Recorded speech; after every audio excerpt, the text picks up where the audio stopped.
रानदेवा बाळाला निरखील, पारखील, हुलकावी आणि मग सांगी, बाळ इथे राहील की ना? रानदेवा ना म्हणीत तर तूही जाऊ लागीत नगरास. तू तयार असेल रानदेवा ही कसोटीस? छाती ठोकून पाहिस, सोपी ना कसोटी. हो माया, तयार आहोत आम्ही.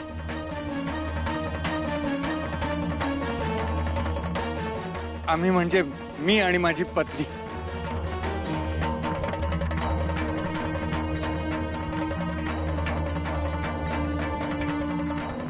महाराज, काहीतरी वचन देऊ ना, आपण दुसरा मार्ग काढी. रानदेवाची कसोटी खरोखरी सोपी ना, जीवाशी येऊ शकीत. रानदेवा हा खेळ कठीण नाही बुद्या, काहीही असो.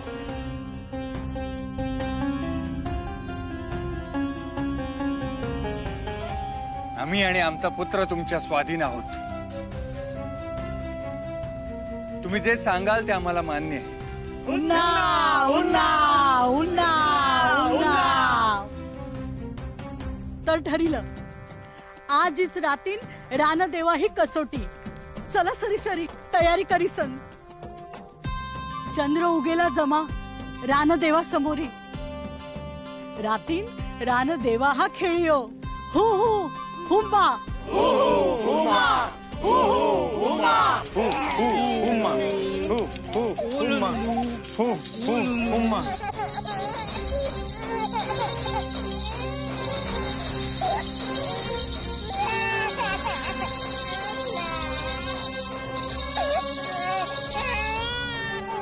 छे छे, लहान बाळाचं संगोपन वाटतं इतकं सोपं नाहीये. ते की नाही महाराज, तुम्हा पुरुषांसाठी. त्या छकुलीला द्या माझ्याकडे. आमचे बाळराजे संग्राम आणि राजकन्या सोबत छान खेळतील. म्हणजे मग मोठेपणी आपोआपच. काय आपोआपच? ते म्हणजे आपोआपच ती हसू लागेल असं म्हणायचंय तिला. त्याची आता काहीच गरज नाहीये.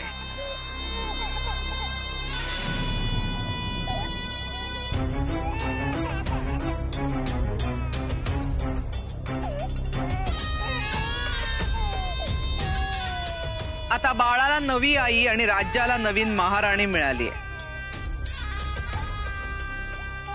अश्वपती, तुम्हाला सांगितल्याप्रमाणे दक्षवर्तच्या राजकन्येशी आम्ही तुमचा विवाह सुनिश्चित करीत आहोत. पण तिला आमची अट मान्य आहे का? आमच्या बाळीचं रडू थांबवू शकणार आहे का ती? तिला शांत करू शकणार आहे का? केवळ त्यासाठीच आम्ही विवाहाला तयार झालो आहोत. विश्वंभट,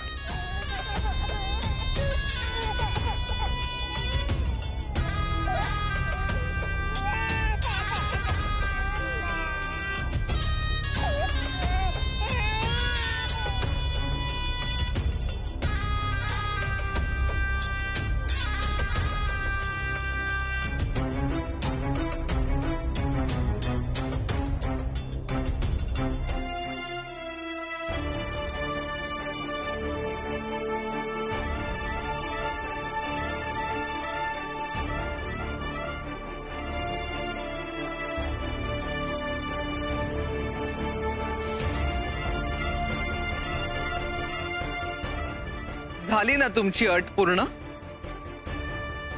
अहो, नुसत्या चित्रानं एवढी जादू केलीये, मग प्रत्यक्षात काय करेल? प्रेमाचा वर्षाव करेल बाळावर. अश्वपती, आता विवाहाची तयारी सुरू करायची ना? याचं उत्तर राजकन्येनीच दिलंय राजमाता.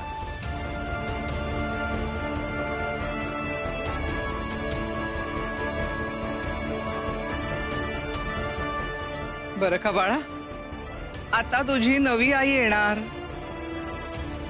राज्याला नवी महाराणी मिळणार.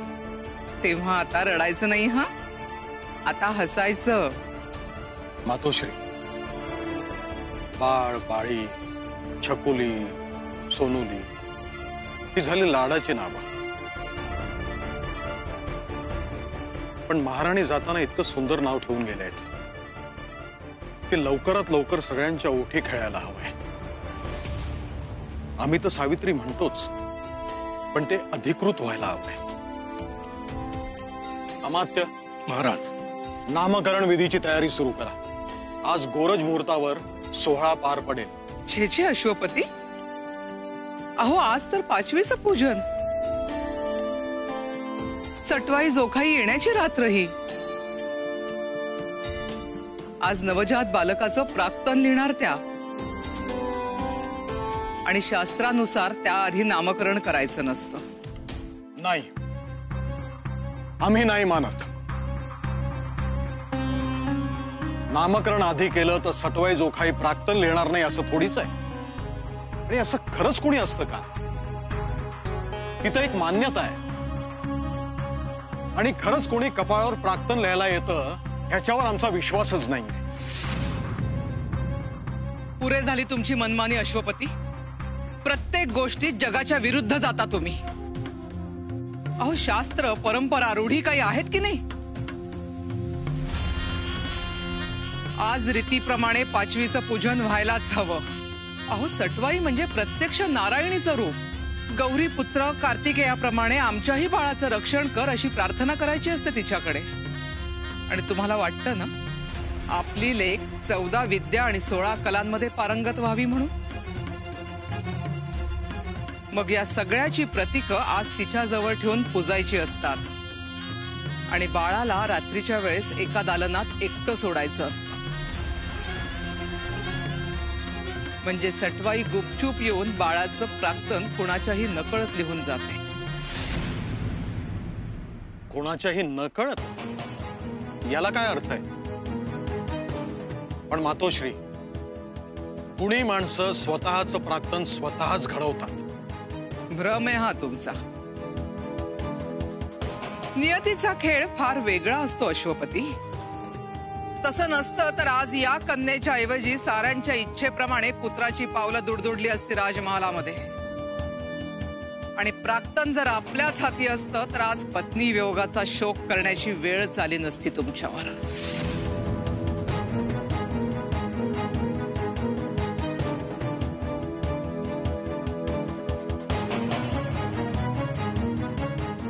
तेव्हा आता तर्क वितर्क आणि काही वाद नकोत. प्रीतीप्रमाणे संध्याकाळी विश्वंभट 5वीचं पूजन करतील. आणि रात्री बाळाला एकटं दालनात सोडायची जबाबदारी तुमची. आणि तिथे नंतर कुणीही जायचं नसतं. निर्मले, कळलं ना तुला? आणि कुणी तिथे गेलंच आणि त्याला त्या दालनापाशी कुणी दिसलंच तर त्याला हटकायचं नसतं. राहील ना लक्षात अश्वपती? होय मातोश्री.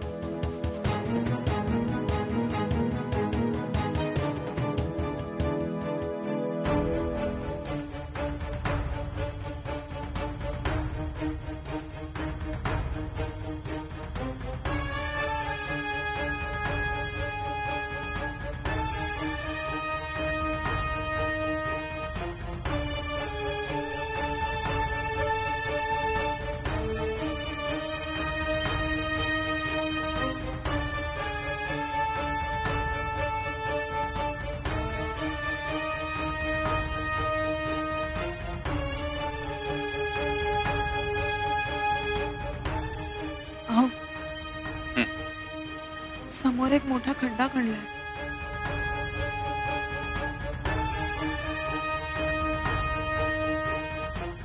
आणि रानदेवाची कसोटी म्हणजे काय असेल हो? मला फार काळजी वाटते. कशासाठी खणला असेल हा खड्डा? आपल्या बाळाच्या जीवाला. महाराणी, मनातली भीती काढून टाका. आपण सारा विचार करूनच निर्णय घेतलाय ना. या रानाचा, या जमातीचा एक भाग होऊनच जगायचं ठरवलंय ना. मग मनात शंका नको. विश्वास ठेवा. आमच्या नाही, माझ्याच म्हणायला हवं यापुढे. माझ्या रक्ताच्या नात्यानेच माझा विश्वासघात केला आणि ही माणसं परीक्षा घेऊन का होईना मला आपलं मानायला तयार आहे. आणि आपण त्यांच्यावर शंका घ्यायची नाही. योग्यच आहे महाराज. आपण जाऊया परीक्षेला सामोरे. जर आपण सोनं असू तर आगीला का भ्यावं?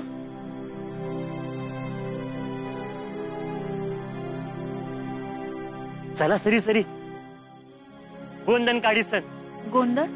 मग आता राहीत तर गोंधन घेईसन राहीत. हो चला.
राज्य कसा तुझे राज्याची खून का राणा हा गोंधन असेल राणाची खून आणि जो गोंधन शोषित तो राणा होईत. गोंधन खोदीतही जास्तीत जास्त रडू येत. यासीन तर रडू ना. हे शेतकरी का क्षत्रिय जखमा झेलायची सावे तर क्षत्रिय असी. किती गाव करतो रे तू गवत्या. येवत्याही छाती सण त्यांना तुम्ही आपलं म्हणीत का हाकलून देत म्हणून गुपचूप शोषित ते लोक नव्हे का.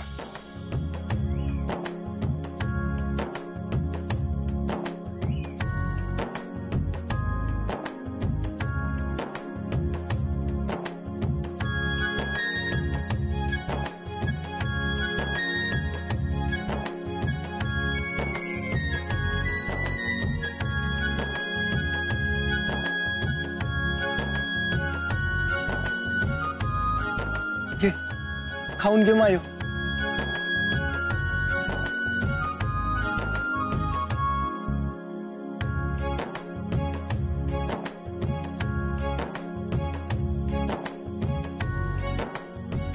देव तुमचं कल्याण करो.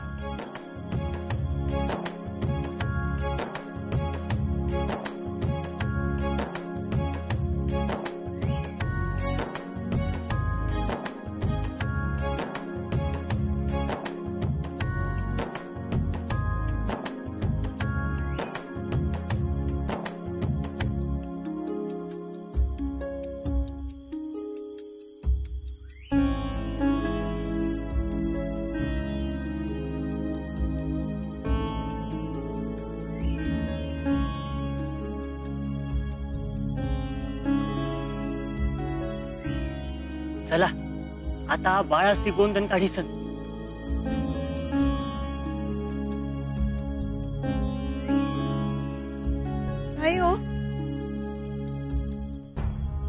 भुकल्या जीवाला कसं झेपेल हे?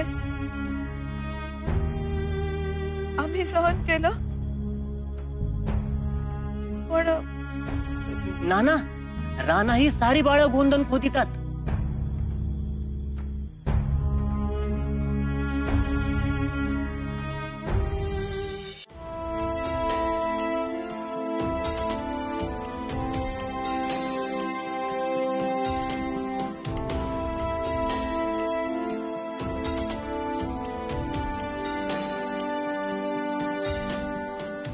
ह्या दालनापासून 20 हात लांब राहायचं. पुढची आज्ञा मिळेपर्यंत इथे कोणीही फिरकायचं नाही. आणखीन एक महत्वाची गोष्ट, इथे जर कोणी येताना दिसलं तर आम्हाला लगेच कळवायचं. आज्ञा महाराज.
चला आता रानदेवाची कसोटी.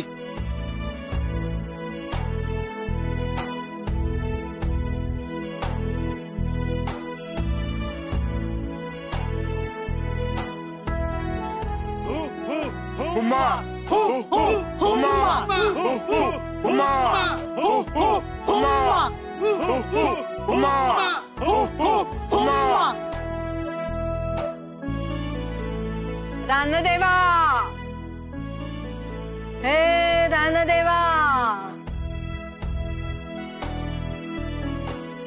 आबा गाभा तू ही भाग, चंद्रा सूर्य हा तू ही हाक. पाना ह्या आड फुला ही झूल, लेकरू तुह की असेन हे भूल. रणदेवा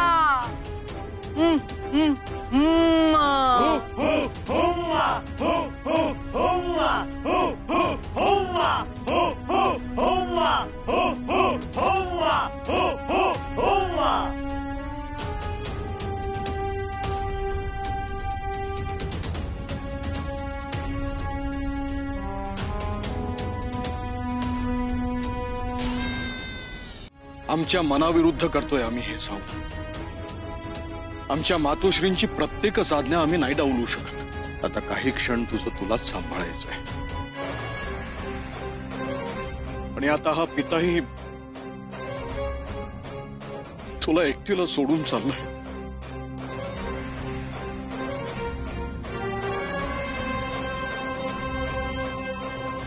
असो, खंबीर राहा.